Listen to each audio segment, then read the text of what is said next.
서울 응급실에도 끝내 빨간불이 들어왔습니다. 서남권을 책임지는 이대 목동병원 응급실이 내일부터 매주 수요일마다 야간 진료를 제한하기로 했고, 이른바 빅5 병원의 야간 응급실에서는 진료를 받을 수 없는 과목도 등장했습니다.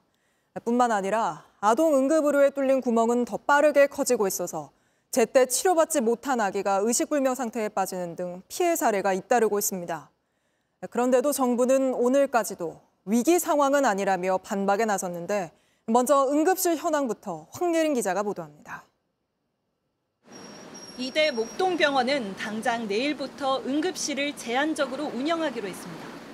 매주 수요일마다 오후 5시부터 다음날 오전 8시 30분까지 응급의학과 전문의 대신 다른 진료 과목 전문의가 당직을 서는 겁니다. 또 신규 환자는 받지 않고 기존에 진료 이력이 있는 환자만 치료를 받을 수 있게 합니다.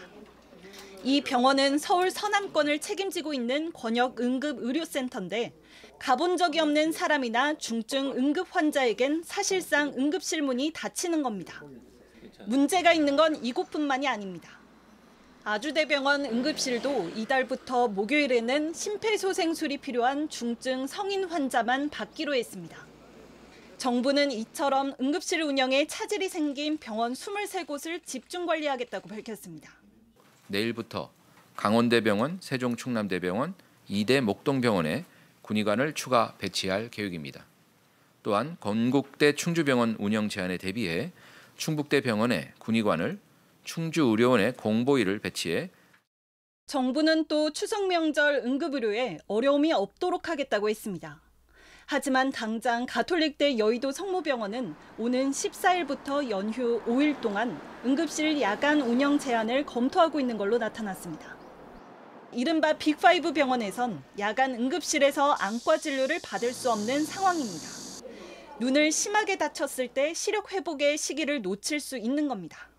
안과 응급수술과 같은 경우에는 집단행동 이전에 이제 75개 기관에서 최근은 한 58개 기관 정도로 줄어들었습니다. 그래서 빅5에서는 진료가 제공되고 있지는 않지만, 지난 2월 전공의 사직 이후 응급실에서 환자를 돌보던 의사 10명 중 3명 가까이는 떠난 상태입니다.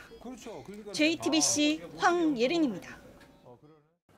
JTBC 뉴스를 시청해 주셔서 고맙습니다. 저희는 저녁 6시 50분 뉴스룸에서 뵙겠습니다.